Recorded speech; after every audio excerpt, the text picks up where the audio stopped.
Perkenalkan, nama saya Sira Albina. Saya dari Prodi Kewirausahaan tahun 2020. Di sini saya akan menjelaskan pengertian tentang Blue Ocean Strategy. Jadi Blue Ocean Strategy ini adalah suatu siasat untuk menaklukkan pesaing melalui tawaran fitur produk yang inovatif, yang selama ini justru luput dari perhatian pesaing. Blue Ocean ini ditandai oleh ruang pasar yang belum terjamahi, penciptaan permintaan, dan peluang pertumbuhan yang sangat menguntungkan. Jadi Blue Ocean Strategi ini adalah suatu strategi untuk mengalahkan pesaing. Jadi strategi yang digunakan itu adalah strategi yang belum pernah sama sekali digunakan oleh orang lain.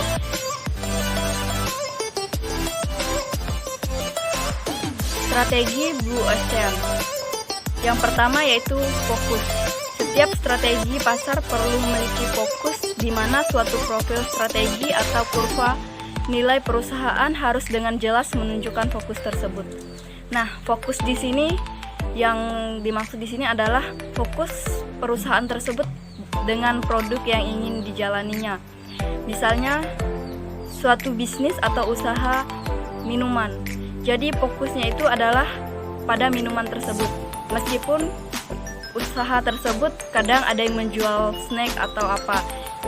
Yang terpenting adalah fokus mereka kepada produk minuman mereka. Yang kedua, gerak menjauh. Gerak menjauh atau divergensi, suatu bentuk kurva nilai yang menjauh dari pesaing lain, yaitu suatu upaya mencari dan melihat alternatif baru tanpa harus membandingkan diri dengan para pesaing lain.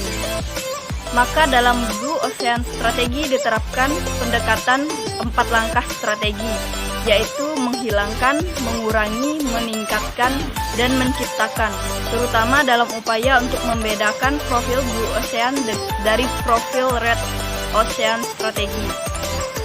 Nah, gerak menjauh ini yang dimaksud adalah cara kita supaya kita itu tidak sama dengan ciri-ciri produk orang lain. Jadi gerak menjauh ini diusahakan kita itu menciptakan produk kita sendiri, menciptakan ciri-ciri kita sendiri, menciptakan strategi kita sendiri, supaya kita dapat memasuki peluang pasar yang lebih tinggi. Yang ketiga adalah moto utama. Moto yang memikat. Sebuah strategi harus memiliki moto yang jelas dan memikat.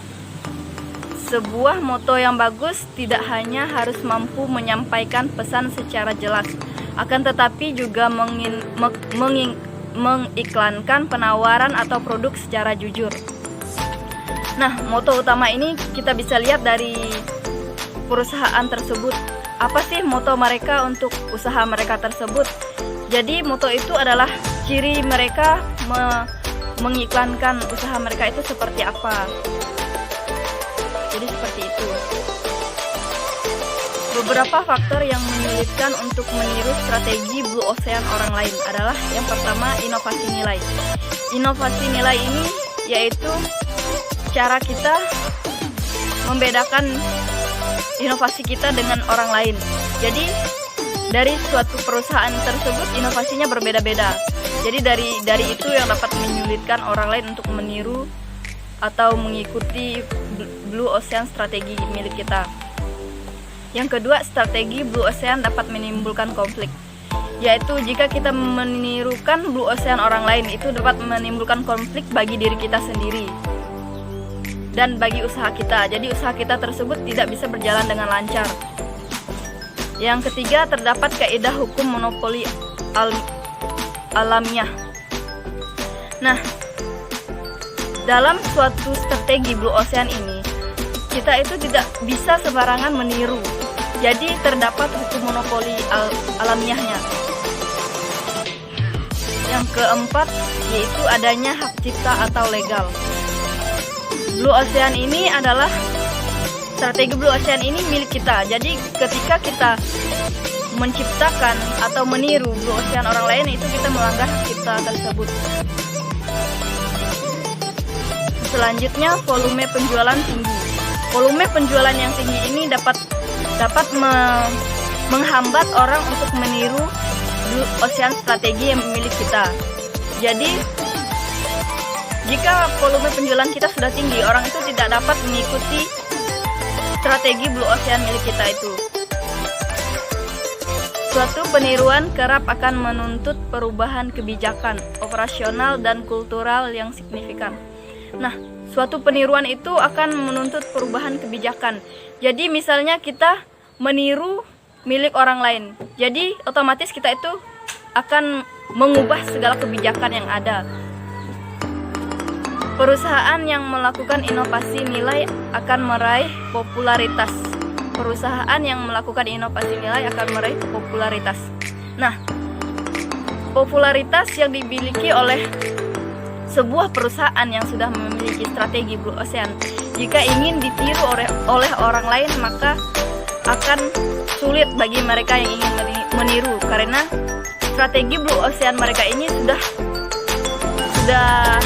populer. Jadi orang lain itu sudah mengenal milik siapa strategi itu. Jadi jika ada orang yang ingin meniru, maka dia akan sulit untuk mengambil peluang pasar yang sudah ada.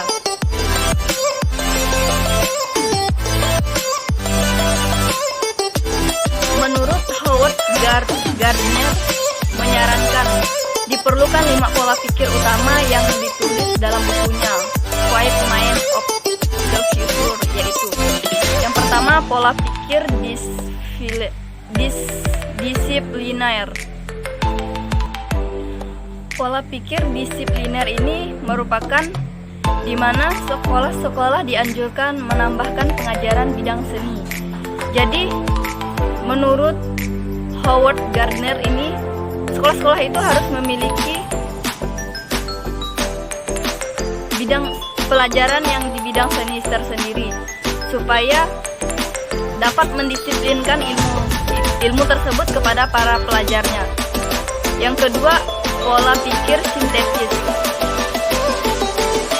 Pola pikir sintesis yaitu kemampuan menggabungkan ide-ide dari berbagai disiplin ilmu untuk menyatukan ke dalam suatu kesatuan sekaligus mampu menyampaikan kepada orang banyak.